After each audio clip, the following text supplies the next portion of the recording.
Welcome to the Nuff Said Podcast, episode 29. Oh. It just keeps rolling, huh? Okay, this is another movie review roundtable because we had a huge weekend. This weekend, X-Men Days of Future... Whoa, did you hear that crack? I sounded like Bobby Brady. Didn't you do that last time, Jack? Yeah, I think it was your turn. When it's time to change. Nobody gets that, right? Except, like, Jack and I, because we're old. Jonathan, we'll do a Full House reference for you. That's more your generation, right? I mean, not exactly my generation, but I did see some reruns. Okay. What would be your generation? Oh, wait. We should introduce ourselves. So we're doing X-Men Days of Future Past today. Obviously, we're already off the rails. I'm Rob Southgate. With me, Jack Wendrowski. And Jonathan Bell. You know, we didn't do our thing. We'll do that at the end, maybe, if we remember. Okay, so Jonathan, if you didn't if Full House wasn't your generation, Brady Bunch and that stuff was like our generation, what was your generation for that kind of like lame family TV? You strike me as an Urkel guy. What would it be? Where are you? Who are you? When were you? Honestly, I'm blanking out. I'm really not really sure. Really? You didn't have like a TGIF, you know, the TGIF block? What's the Ring My Bell or Saved by the Bell? Saved by the Bell. Are you Saved Ring by the Bell my guy? Bell. No, he's too old for that, or too young for that. No, he's for Saved by the Bell? Well, if he wasn't Okay, so I was born in 1990. So. 1990. Okay. So this would be like, he'd be like 2000, mid 2000s. What would be a family show? Sex in the City? Was that you? No. No. Not a big Carrie fan? Yeah, that's a big pot. Gross, Jack. Okay, Jonathan, I'm going to stop putting you on the spot. Let's talk X-Men Days of Future Past. I am so excited to talk this one out. And Jonathan, you just wrote a review of it, which we're going to put on our website, but I haven't even read what you had to say about it. All three of us have seen this, correct? Oh, I forgot to watch it. Oh, Jack, I hate you. Knew that was coming. Was I supposed to watch the movie? You didn't tell me that. I thought we were just supposed to talk about it. Yeah, I was just driving by the theater and it said it on the marquee. I thought that was it. Yeah, I said it. God, I hate you, Jack. I knew this was going to start when I said I'm looking for my headphones. You said, "Well, why don't you go find them?" Like it was a new idea. Oh man, I went to a double feature yesterday, and I'm still a little fried from it. So. I did X-Men: Days of Future Past immediately, like 20 minutes later, followed by Godzilla. So you know what? Wait, let me throw my shame out there. Wait, I got to throw my shame out first. During X-Men, and let me preface it by saying I'm going to spoil it. I loved it. I fell asleep in the last 20 minutes. I missed everything from when Eric is like taking the medal at the football field until, hey, wait a minute, they're in the future again. but I went and snuck into another theater, and it was right at the point that I fell asleep. So I got to see it. But what stunk is it was in a 3D theater, and I didn't have the glasses. So I had to watch the last 20 minutes without the glasses. So it was a little blurry, but I totally know what happened. And then I went and snuck into Godzilla. And Godzilla was awesome too. So are you going to pull a Jack and you're going to start saying how, you know, the reptile went back into the past? No, I promise. Okay. I promise. So, okay, let's start with that. What'd you guys think of it? Me? I liked it. I thought it was great. And Jonathan? Yeah, I really enjoyed it. It's like probably Did you just hang up on us? I think he's in the bathroom. Oh, gross. Oh, right here. Okay. So... You enjoyed it, Jonathan? Yeah, it was definitely, I say, the biggest X-Men movie yet. Yeah. Well, you know, the three of us did Wolverine together. Yeah. And at that time, we were talking about how that was one of the best. Where do you think this falls compared to that? I say the best since X2. I would agree with you. What about you, Jack? Oh, I agree. It had just great elements all around. You know, just... places you never thought that they would go with these characters. You know, Magneto and the Professor working together, and you know, somebody got the sniffles back there. Yeah, it's Jonathan. He's eating spicy chicken. Yeah. I wish I was eating spicy chicken. Yeah, I know we all are. Well, welcome to the food podcast where Jack and I talk randomly about food and obsess about it.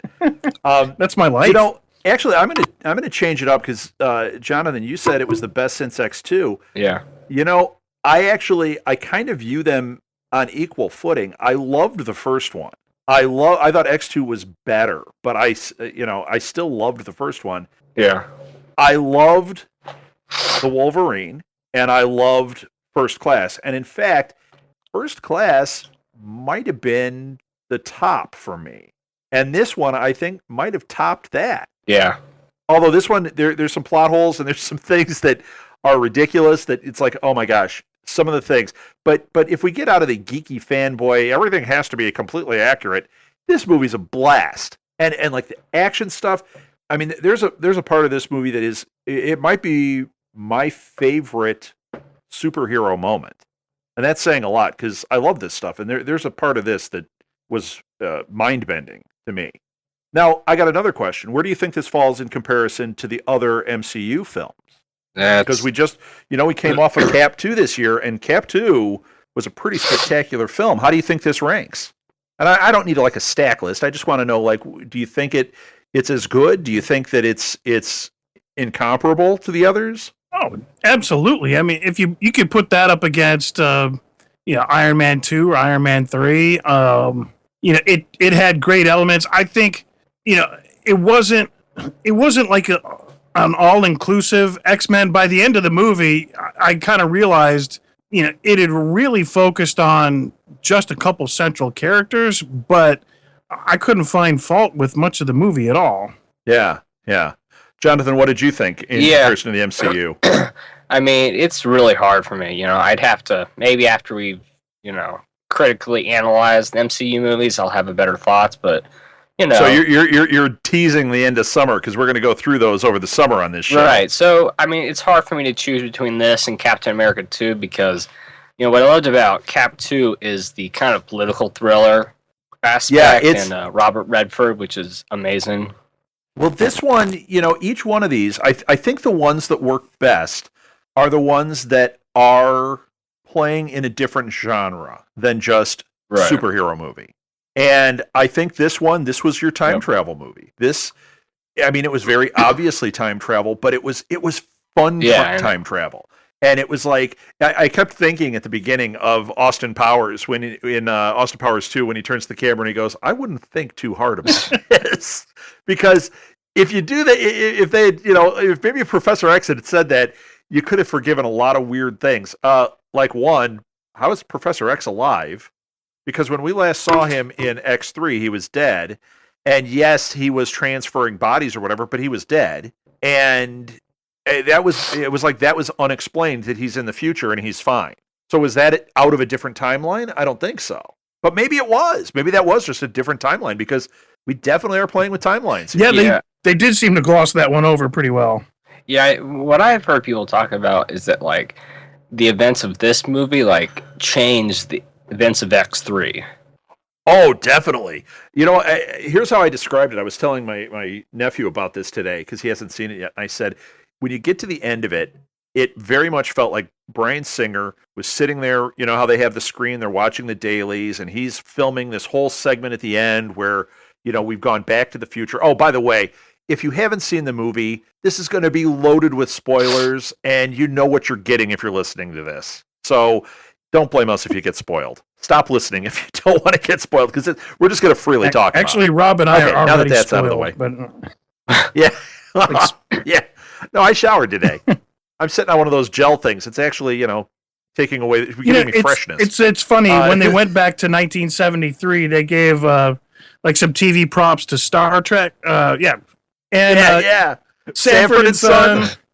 Yeah, it was awesome. Good. But the parallel to me, the funny thing about that was Star Trek was very much sci-fi, but there was a lot of stuff that made you think that they're on the bridge or they're on this planet, but it was very much more dependent on kind of the acting and the storyline, which kind of made a lot of the overacting almost essential to pull that off. Right. And this, I don't think it was overacted, but it was very similar. There were great special effects, but it was a very minor part of the movie.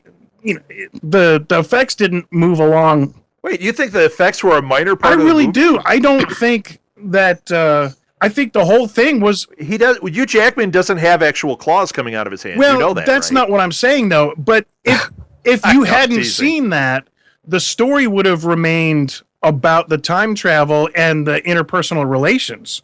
Right. I totally get what you're saying. They were moving further away from the sciencey special effects thing into the story of the characters and the importance that, I mean, the stakes were really high. And as the movie went on, you're like, hey, if this doesn't get fixed, this future is what we've got. And of course, you're thinking the whole time, of course they have to fix it because everybody's dying in the future.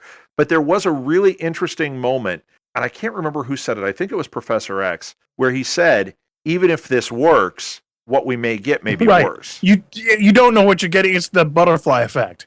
Yeah. So that was, I mean, talk about huge stakes. I mean, this really had me thinking. I actually was really blown away by a lot of this. Like, I've read the comic, and this diverted from the comic in a lot of ways.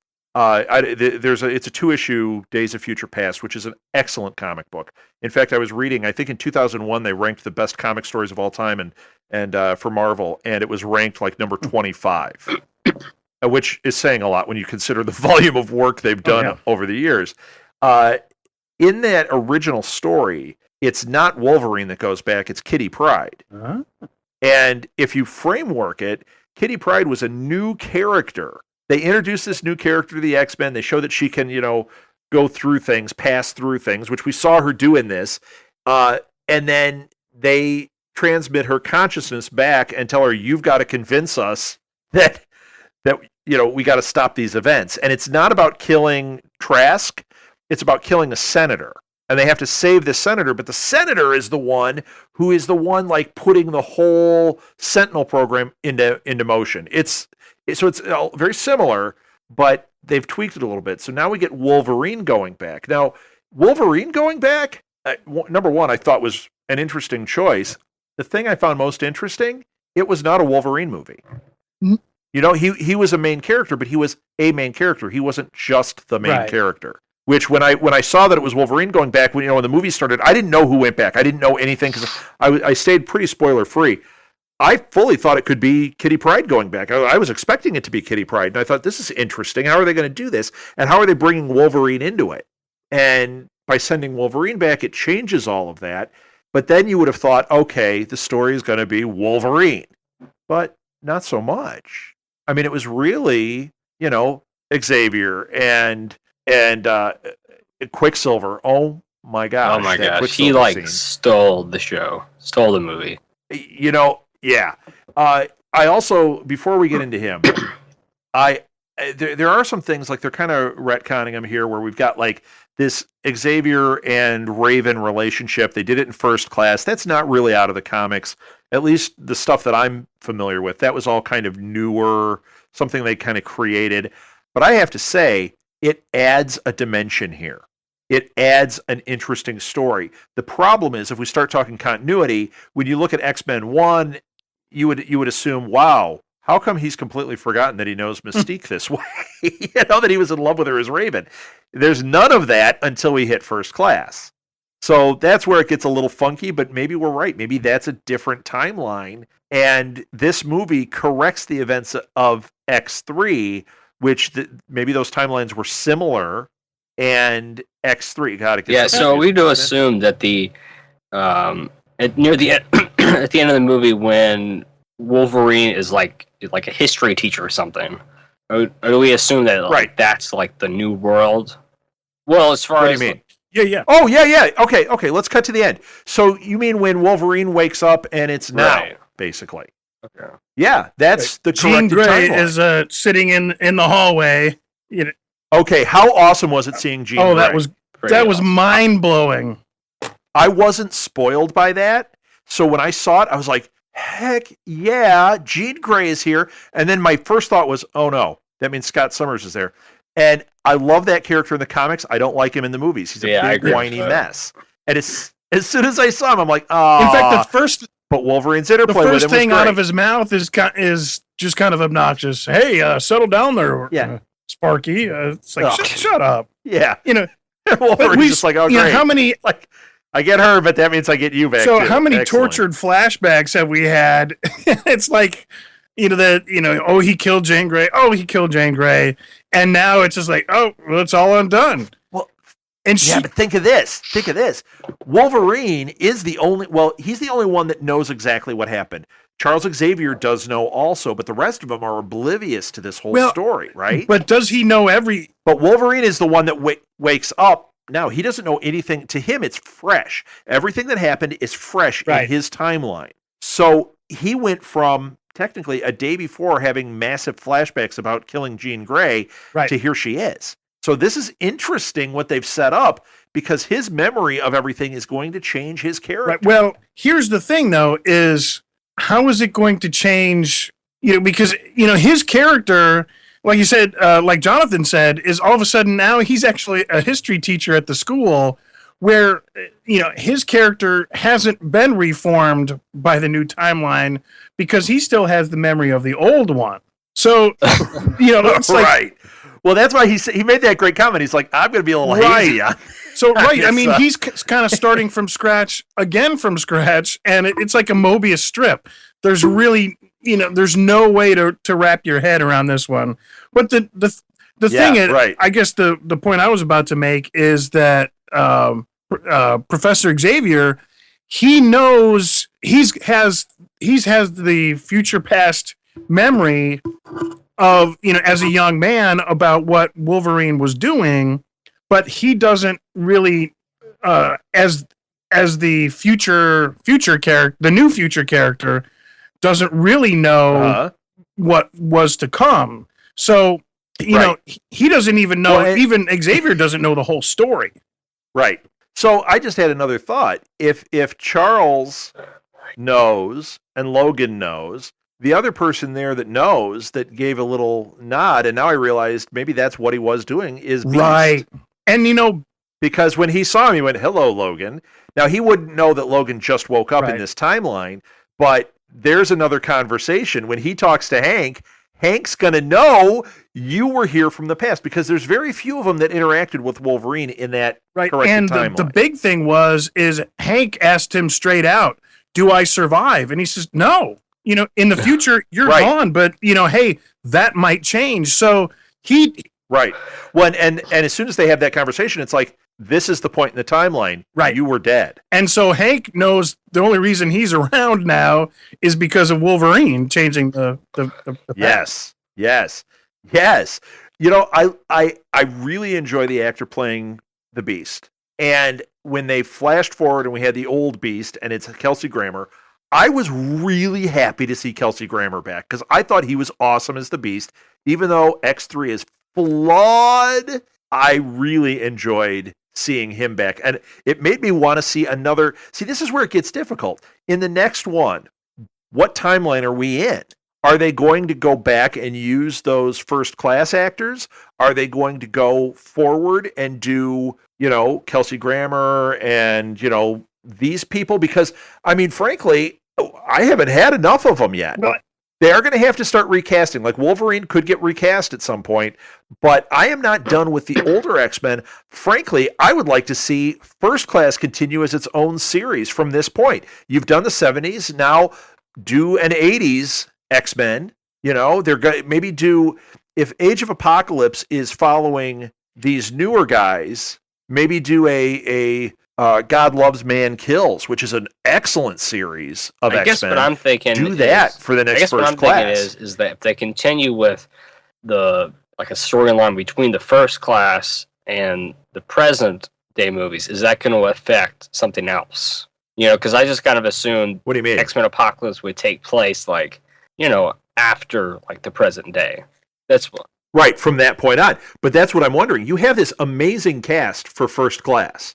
Do you now say, okay, we don't need those guys anymore, we're going to go forward with Patrick Stewart and these other guys, when those guys are getting a little long in the tooth, and they've played these characters a lot. So now you think, okay, well, let's go with the younger guys, and we'll just do that timeline, and it's going to lead us to this point where they're all working there, and we know they're alive. Or do you have two different X-Men timelines? I mean, when you talk about universe building, this is how you could do it in a really interesting way. I mean, they're two different groups playing the same characters, but in different time frames. I'm not confused by that. Are you guys? No, the whole thing behind this is this corrects X3. This corrects any continuity problem ever. Yeah, that's what I was going to say before. I think when Bryan Singer's sitting there looking at the dailies, I think he probably had a picture of Brett Ratner up, and as he was doing these corrections, he was just giving it the finger, going, "Look, I fixed it, dude." Because that was a disaster. They completely botched the Dark Phoenix storyline. And how interesting would it be for them at this point to take that cast and do the Dark Phoenix storyline, really do it, have her die, have it change, don't kill Summers, or even better, follow the current books where Summers has killed Xavier. And he's turned into the perception he's as a bad guy, but he actually believes that he is following what Xavier wanted. Right. I mean, you could have that whole thing play out with them being older, while at the same time telling classic X-Men stories with the First Class. Now, how did I don't know how the First Class guys really kind of played out. Do they view that as a success, or do they view that as, that didn't work?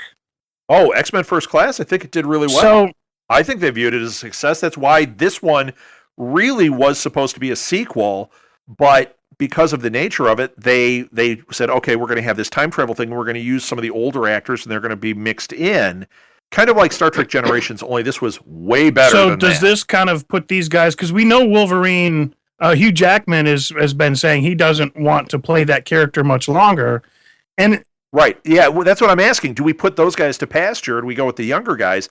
I think you don't need to. I think you could have two timelines. That's true. Right? Yeah, you can do anything you want. Flip flop years. Each year have a different X-Men. This skews any timeline that you could possibly have, and you could say this is in between. This is a new result. This is 1985. You could this. It doesn't seem weird either, because if you read the comics, that's how the comics are. They're all over the place. It's a big confusing mess, but it is. You know what they could have done is they got Back to the Future, and you had all the new characters stepping into the roles. Oh my!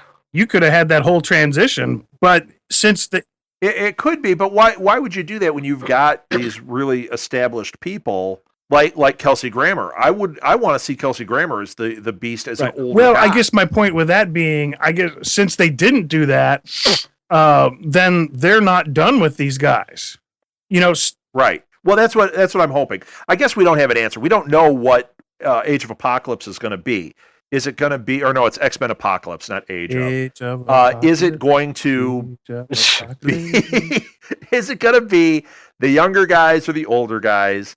You know what would be the worst thing ever? Is if they use this time travel thing to somehow bring them together to fight Apocalypse. That would be like the worst nightmare. I don't want to see that. The question is that like if we're involving time travel again, will it mess up some of the things that happened in this film, and then we'll have to go back and fix it? That's what. Yeah, and I really don't want them to do the time travel thing again. I think they've done it. I think they resolved it, and they fixed the mistakes. There are some things hanging out there, like if Mystique is Stryker, who puts the adamantium in Wolverine, and what is that story? Because something has to happen there that Stryker gets Wolverine and puts the adamantium in him, and it goes forward, and then he becomes the Stryker that's in X2. Well, I kind of assumed that's what happened at the very end when he found Wolverine at the bottom of the ocean. Yeah, but that was Mystique.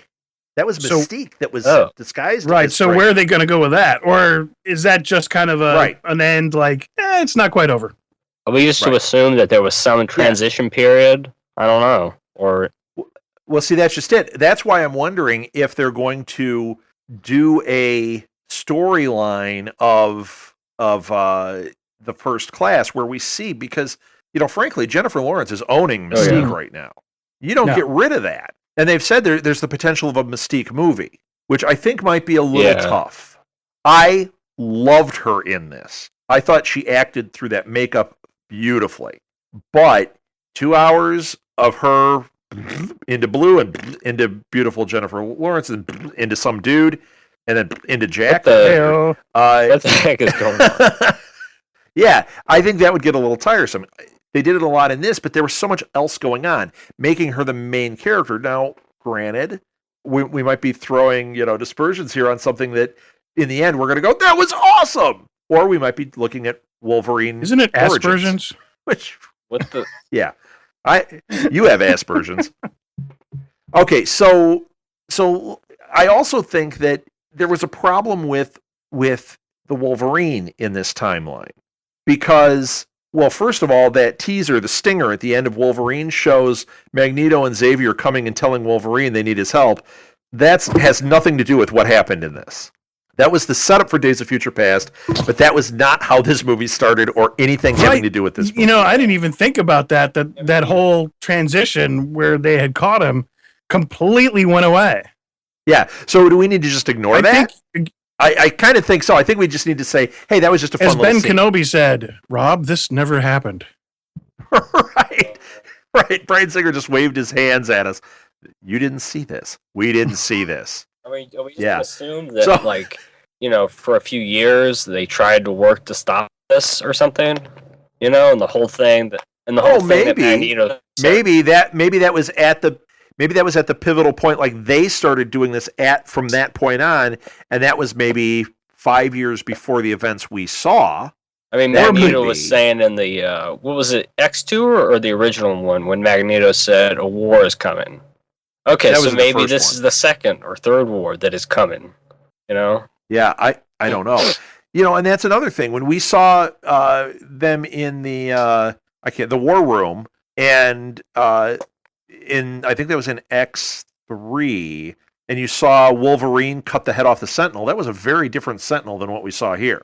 I do want to say something about the Sentinels. Now, I've heard a lot of criticism of the Sentinels. I actually didn't mind. I thought the Sentinels were fine.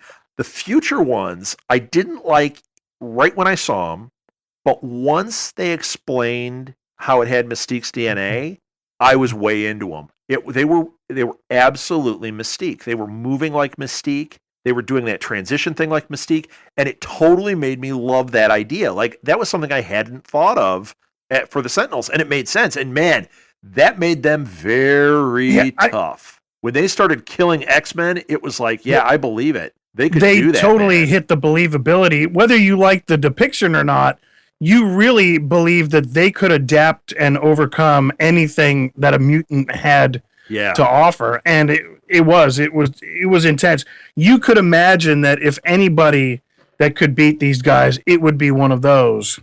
And I want to talk about some of the. Sorry. And the other thing is, we kind of the butterfly effect. The butterfly effect. That where they said, okay, you've gone back in time, and so they haven't. They've avoided having Mystique killed Tasker. However, because Magneto had shot her, they got Mystique's blood sample, and so they got that. Right. So they still got it, and Trask is going to be out there. Okay, so maybe the Americans aren't buying it. He's going to sell it to somebody else. They're going to have Sentinels, and now he's got her DNA. So the next thing he does, go out to the Vietnamese and the Russians. Yep. Trying to go commie. Yep. That's what's going to happen. I think there was just a lot of setups here. It's just really great. As convoluted as a lot of this was, there was a lot of time theory that they kind of stuck to. I think they had rules. I think they definitely set up their rules, and I thought they stuck to them really well. I just think that it's whenever you do time travel stuff, it's a sticky wicket. Sticky wicket. The only time that I really don't have a problem with time travel is Doctor Who, even though that is a sticky wicket. When I watch it, it's so big and so long, and it just keeps going, and it's like, you know what? It's all messed up, and I love it. Well, that's an essential. You're trying to get that same thing across in 2 hours. It's an essential element to that, and of course, the rules with Doctor Who are the only constant is the Doctor. So that it really doesn't. Yeah, once you kind of get past that basic set of rules, it's really anything goes. But I think I have to agree with you that I don't think that they're going to do a bunch more of these with time travel because, then you'll have everybody calling out continuity things. And yeah, and it's too easy to do course correction, and eventually work yourself into a corner. I think this was it. And you did it. They're already moved on to the next project, obviously. You've got the 4 horsemen of the apocalypse. You've got the Egyptian. They're going in that. What did you guys think of that? That's going to be ridiculous. Now, I've been listening to a bunch of podcasts talking about this movie. I can't believe how many of them must not have Google to look up what that was. Like, I was completely confused. Okay, even if you didn't know what was going on, Google it, and you'll find out real quickly. They were chanting apocalypse. As soon as I saw him moving the pyramid, I'm like, oh, this is the apocalypse scene. Yeah, I didn't know what it was. What I mean? I heard it on a podcast, what it was. So. Yeah, it had the 4 horsemen behind him, and that was Apocalypse, who is, in the Marvel Universe, he's the first mutant. And he becomes a big bad guy. And the next movie is X-Men Apocalypse. Now, what I wonder is, are we going to see skinny little Apocalypse like we saw there, or are we going to see with the dude with the big blue lips that's all bulked out and has the big A for a belt buckle? Yeah. Because no matter what we get, I'm going to be happy with that Apocalypse. I think it'll be the bigger one. I think by then they will show the bigger one, too. What I had read about that is the conjecture being that this was really to show his first origins, and that how he was really treated as a god, and really his origins, and that you will see like a development. So you'll see more of the comic style where, the guy will be kind of, a little more ripped. And now here's what I wonder is we don't know exactly what's on the slate here. Is Apocalypse the next X-Men movie, or is there going to be another Origins in there? I know they just cast. I'm pretty sure the next movie. Or not Bishop. Not Bishop. Who did they cast? Oh man, it's Channing Tatum as not Bishop. The guy with the cards. Oh, I'm just blanking out here. I look like such a tool. No. Gambit. Oh, Gambit. Sorry, folks. Gambit, man. And he's actually one that he was one of my favorite X-Men characters, and I just drew a blank on that. Sorry about that. But Channing Tatum was just cast as Gambit. Now, is that going to be for an X-Men movie? Is that going to be for one of these Origins type things?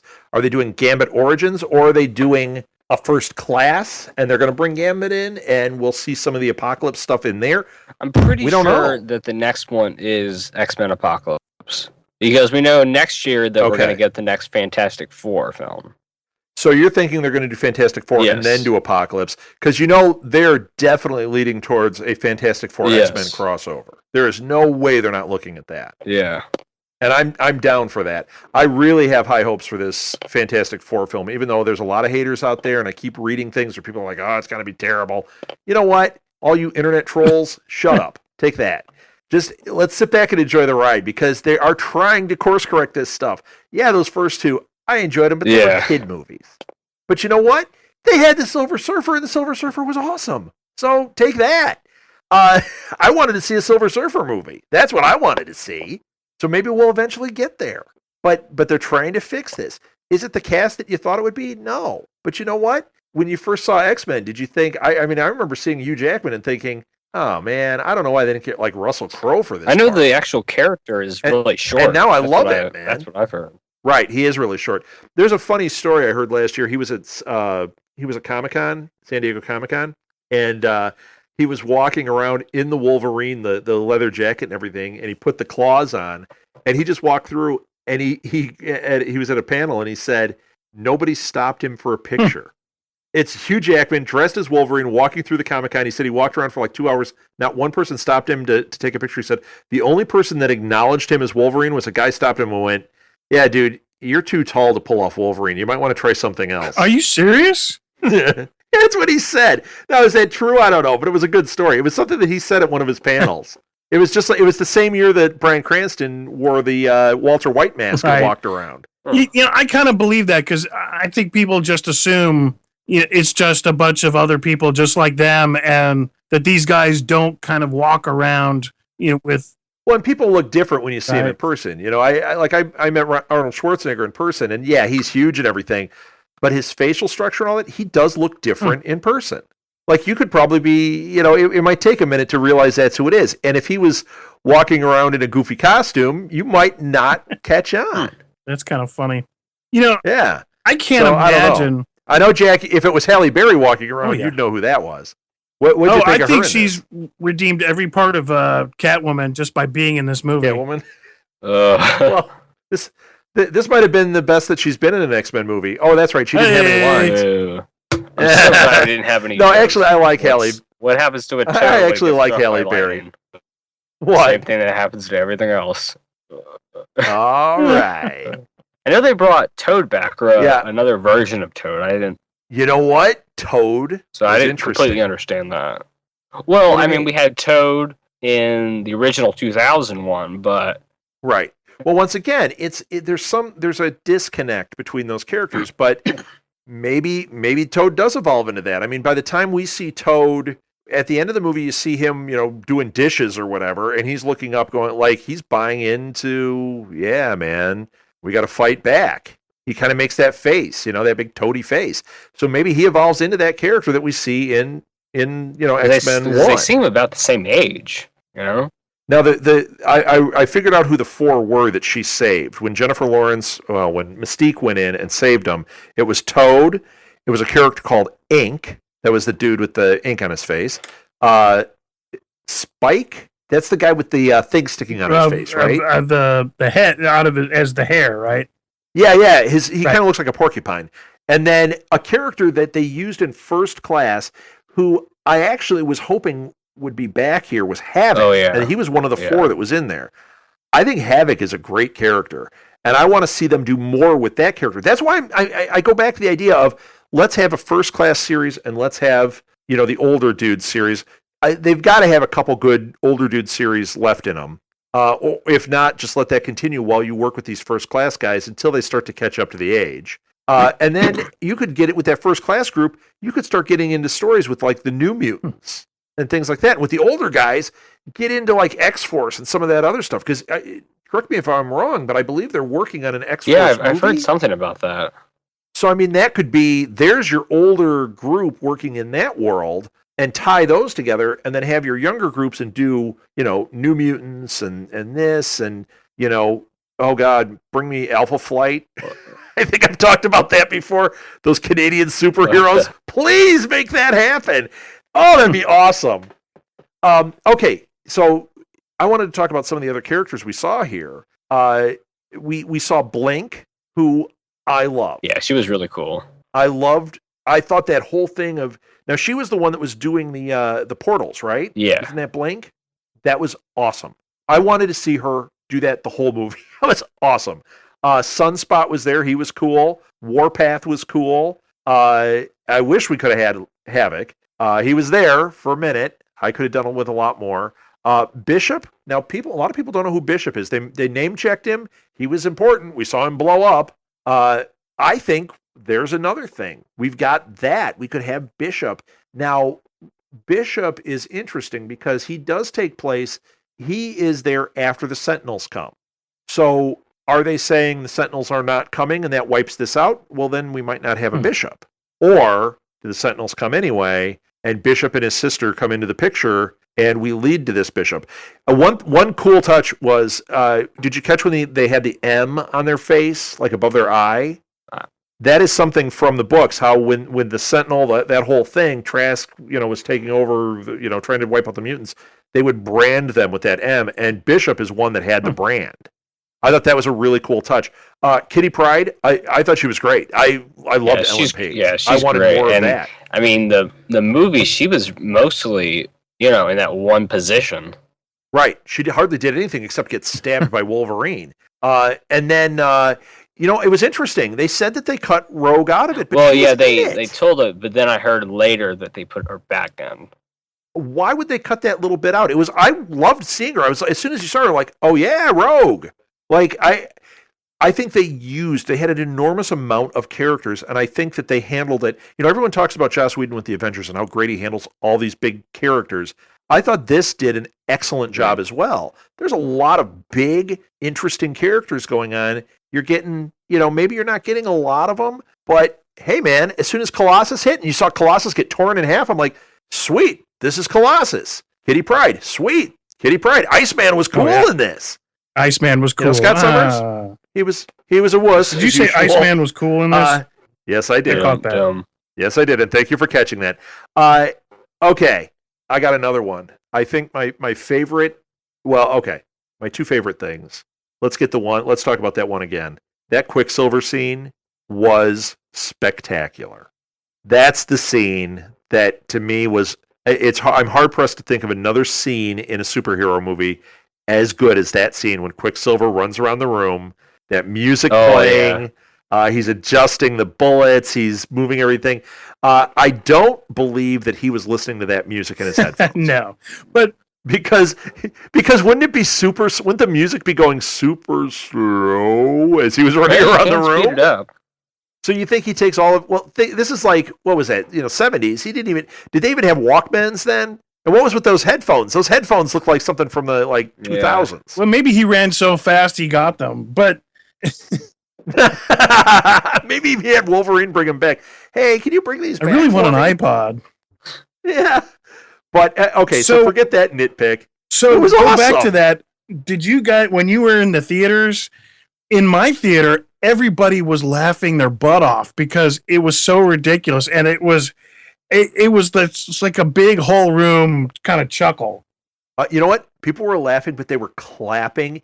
That's why it was this great moment. Like, I walked out of there and I was like, I wanted to just see that scene again immediately. I was actually really sorry that they kind of that was it.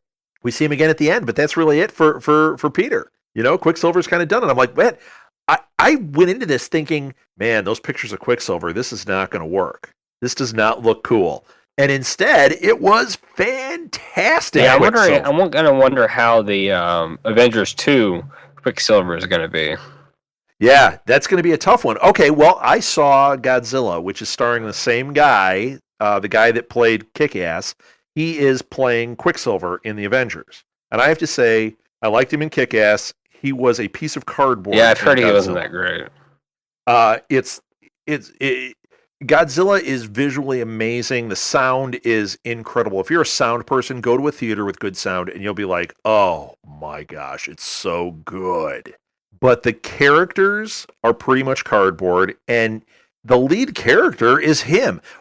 Bryan Cranston, I really enjoyed, even though, he didn't have a lot to do. I really enjoyed him. He's just such a great actor. I think you could give him the phone book and you'd be like, oh God, he's so interesting when he reads it. This guy, it was cardboard. I'm nervous about when he's acting as Quicksilver. I'm not nervous about Elizabeth Olsen. She was barely in Godzilla. I don't think she had a lot to do there either. That was definitely the writing, but she was acting through it, and she was, for what she had, she was really good. And she's another one. She's just really pretty, great to look at, great acting. Not that it's all about looks, but it matters for characters like what she's playing. And I think she's going to be super effective as Scarlet Witch. I'm just a little nervous about their Quicksilver, especially after seeing this. I mean, Evan Peters knocked it out of the park, and I did not expect it. Those preview pictures of him were terrible. Like, what the heck?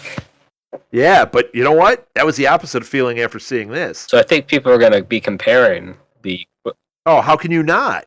Especially now the heat is on for Whedon, because this Quicksilver scene was so spectacular. If all we get is a moment of him going zip, zip, zip, zip, it's not going to have the same effect. You're going to want Quicksilver. You're going to want to see what they do with it. And yeah, he's going to be an older Quicksilver than he was in this. So that maybe that's where they, here he was a teenager. Maybe have him be in his, late 20s. It's a different character. It's a different take on it. That could be how he gets around. Yeah, what I'm wondering is that, these are the two characters that, Fox and Marvel Studios owns. I mean, are people going to get confused and say, oh, now Wolverine can be in Marvel Studios and blah, blah, blah? They're going to get confused no matter what. I mean, there are people that are wondering, about whether why Batman's not in the Avengers movie. Seriously. So yeah, they're going to get confused. I mean, I think you can't worry about that. Just like with this, there are people that are confused over Charles Xavier, how he's young and he's old, and it's like, wait a minute. I heard somebody talking about that. Like, well, I don't get why he's not in a wheelchair and why he's not bald. And it's like, did you see First Class? He's Yeah, how much younger? I think that's the thing about this movie is that unlike other comic book films, this one really really helps, and it's almost essential that you see the previous ones. You know, Right. This one really tied it in beautifully and wiped out a lot of mistakes. The question is, how much of that stuff remains? You know what I mean? And at what point do we come in? Do they just leave the old cast alone at this point? We just have to assume the stories are fresh and new from this point? Or are those still relevant into the story of the X-Men, but things have changed, stakes are different? You know, either way, maybe I don't even care. Maybe we're just talking ourselves into a rabbit hole here, and who cares? Right, It was I think awesome. it's a little over-analysis. If they really wanted to go into a new timeline, it would have been the perfect opportunity to say, oh, all these characters appear different to you, because it's the new timeline, and they didn't do that. So I think you're going to see some of these, at least, if not most of these characters again at some point. Yeah. I don't know much about Apocalypse. I mean, what's a direction that a movie could go in? What do you think?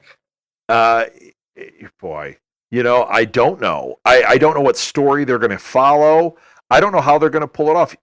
Apocalypse is, well, it's kind of like how they're going to have Thanos. I don't know how they're going to do Thanos and be effective. They're going to, but how are they going to do it? They're very similar characters. They're these bigger than life, super bad, super powerful characters. Well, do you think it's going to be a prequel, or do you think it's going to be that's just a flashback? I don't know. Of Apocalypse? Oh, I think the question is whether it's going to be involving the first class cast or the older cast. Is there any indication of that? Yeah. Nothing. And I think that's where it gets really important. Which cast is it going to be? And at what point do you have Apocalypse? Because I have a feeling that he's going to come in. We're going to see maybe a little bit more of the young Apocalypse and the Four Horsemen at the beginning of the film, and then we're going to find out he's been growing, and then we're going to get that big baddie that we know, and rather than dealing with Magneto, we're going to take a break from Magneto, and we're going to have to deal with this guy, which I wouldn't mind. As much as I have loved, Michael Fassbender, yes, fantastic, and it goes without saying that Ian McKellen, fantastic. Magneto is just a great character, but you know what? He's been there every time. Maybe we need him to fight outside of Magneto. Hey, speaking of taking a break, what did you think of? There was the two. What did you think of the portrayal of Nixon as the president? Oh, I thought that was great. They didn't overdo it. They took essential elements. But you knew it was him, and he looked enough like him. You knew it was him, but it wasn't a big joke, or it wasn't overacting. No. And I kind of knew. I guess I guessed it was Nixon, but it wasn't. I guess I've seen better portrayals of Nixon. Well, I think I actually really liked the Nixon. I thought they did a great job. It wasn't overdone. It wasn't and it was. They could have almost done like the comic thing, but they didn't. It was, you got the feeling that this was Nixon. This was his cabinet, and I thought it was handled very well. I don't know that it would have been a 2-hour Nixon movie kind of level, but I thought the portrayal of that, was so it was almost unnoticeable that you didn't notice, which is such a good thing. And the one thing that, we've talked all about this movie for quite a bit now, but my whole favorite thing about the whole thing was Peter Dinklage. That's who I was going to bring up. Man, I loved Peter Dinklage, and he's always one of my favorites. Everything he does. Ever since I saw him in The Station Agent, I have been the biggest fan. He's amazing on Game of Thrones. He was great in Elf. And I love that there was no reference to him being smaller or anything. And that's something that is a real credit to him as an actor, that he's gone beyond that, where so many people that when you get a little person that, which might be a condescending way of saying it, I'm not sure what he prefers, but when you get somebody of smaller stature, we'll go with that is an actor. I knew a guy in Minneapolis that was like that, and he always said, you know what, I can work all year, but I'm either an elf or a munchkin, and every once in a while I get lucky and get a leprechaun part, and it's terrible. And this guy was a good actor.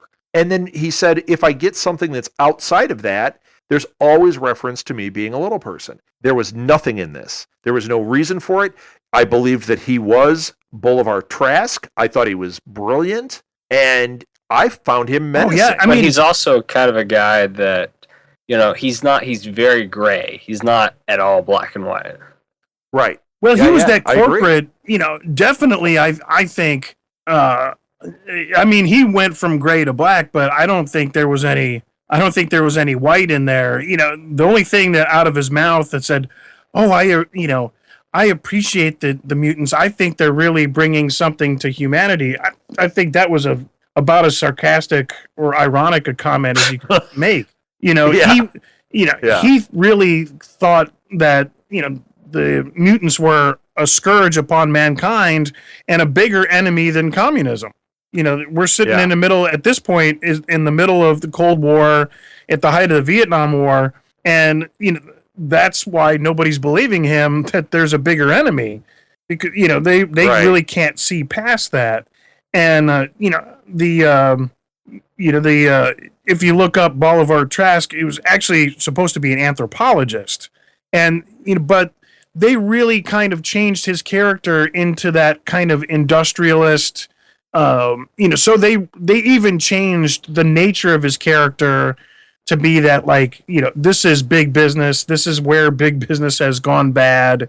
He's using all his powers. So yeah, there's no redeemable quality about this character, and the great part about it is it was as believable, as his character in what's that Game of Thrones. It wasn't. It wasn't. Oh, he's so good. I mean, you could see the scheming, and how about that polyester suit in the 70s do? Oh, it's so great, man. Oh no, if we want to talk suits, the greatest moment when Wolverine wakes up in the 70s and he puts on those bell bottoms and that leather jacket, I was like, man, I wanted to run home and pop on all my awesome 70s cop movies, because man, he was it. He was Shaft. Oh yeah, how about that car? Lucky. Oh man.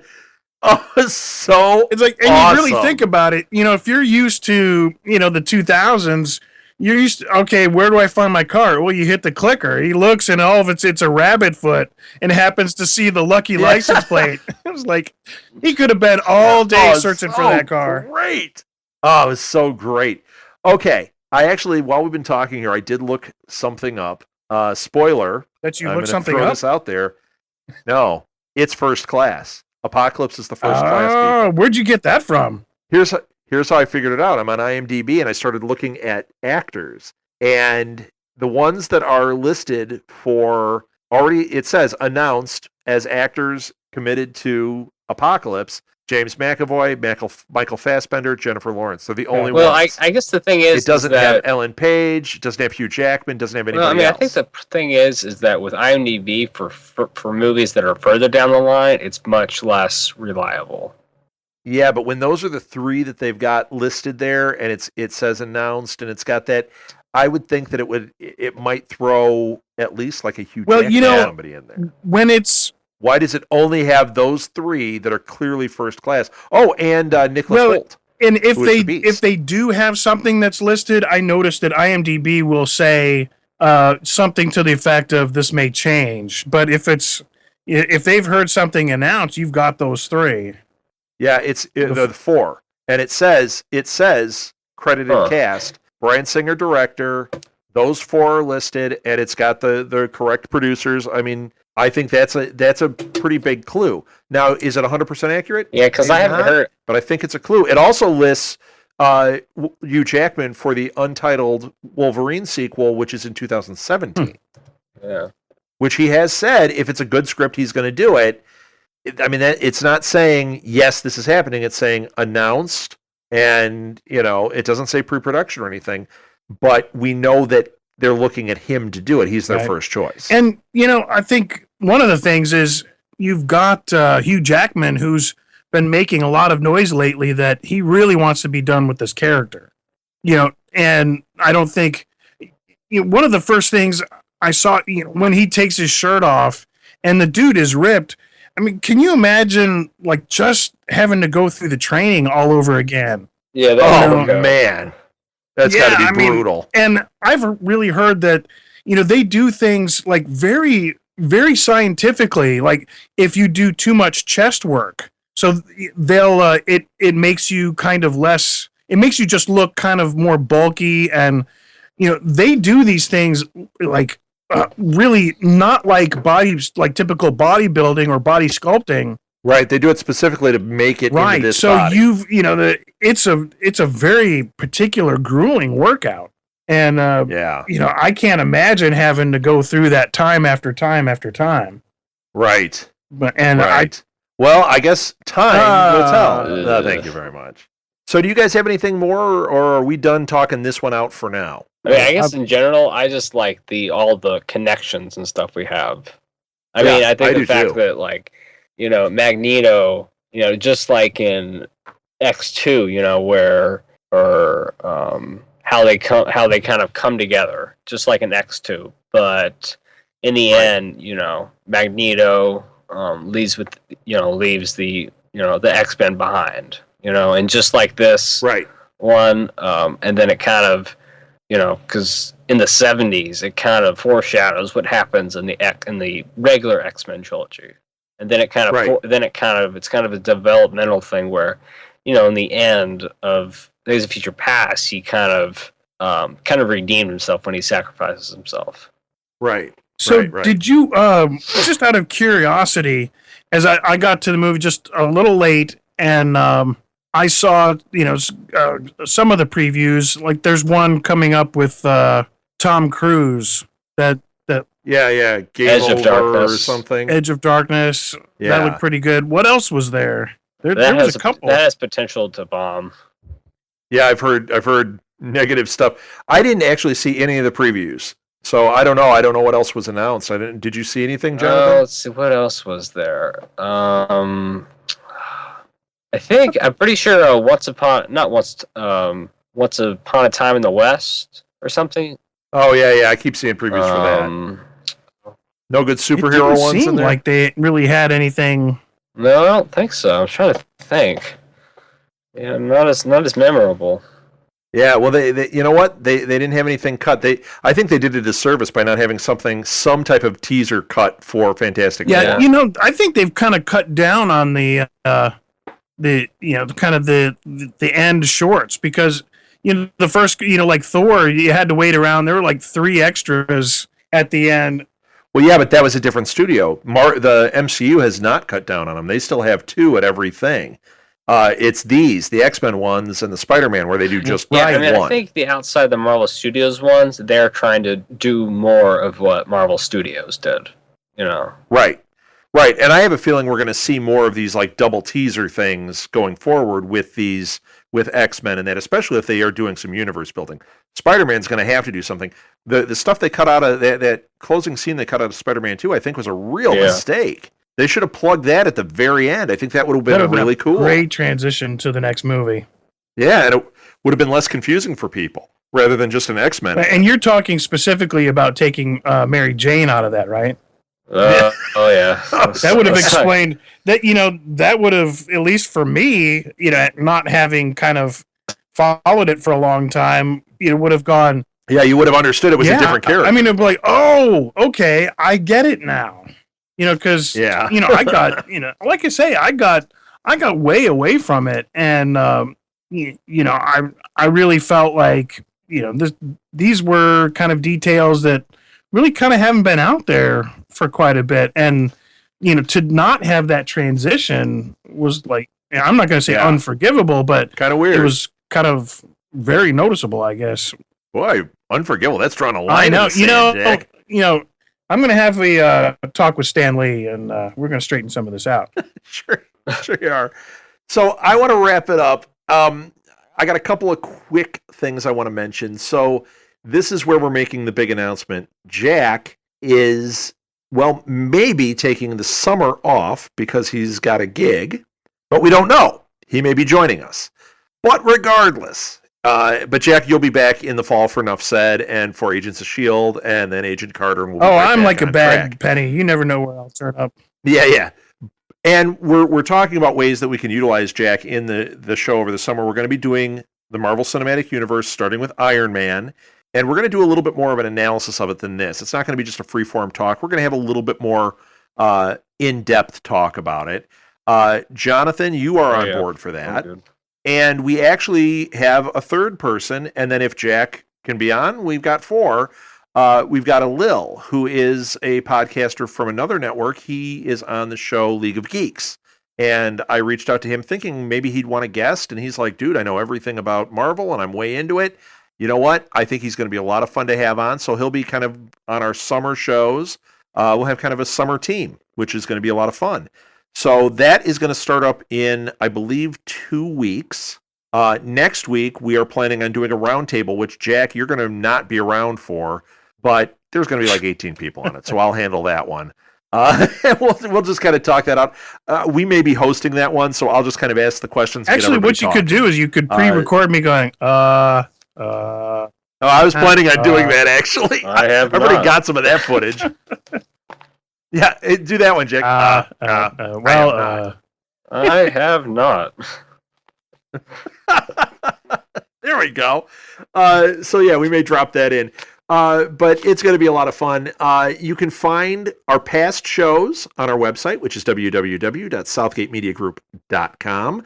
You can find us on iTunes and Stitcher and Podbean and Zune and BlackBerry and Podomatic and, man, everywhere. If you can't find us, let us know, and we'll get on that directory. You can follow me on Twitter at rsouthgate. You can follow the show at Nuff Said Pod. You can follow our company at SMG Pods. And, Jack, your at Twitter J. is... Wengroski. WENGROSKY is in Yankee. Yeah. And, Jonathan, do you have a Twitter that people follow? Just follow me at JEBell49er. Awesome. And we also have a Tumblr page now, which has been a lot of fun, and we're putting stuff up there daily. And that's going to keep growing. And you can find us on Facebook. And did we hit everything? We have a Google Plus page, but we don't do anything with that. Instagram, yeah. Enough Said does a lot on Instagram. We post stuff pretty regularly. The coolest thing we were doing is when we do tour de cons, which is we just talk about the different conventions around the country. People have been giving us their cosplay pictures that they're collecting at them, and we're putting those on our Instagram, and that actually has been getting the most attention. For Enough Said, we try to put Marvel cosplay, and then for tour de cons, we put everything we find. So there you go. I think we're wrapping this thing up. For the Nuff Said podcast, I am Rampaging Rob Southgate, and with Jocular me is Jack Wengroski. And this is Jonathan Jackman. What? Jonathan Jackman! Oh, Jack, you got shown up! Well, I can't be Jackman. You know what? I think we called you that in college, but that's another story. That was great.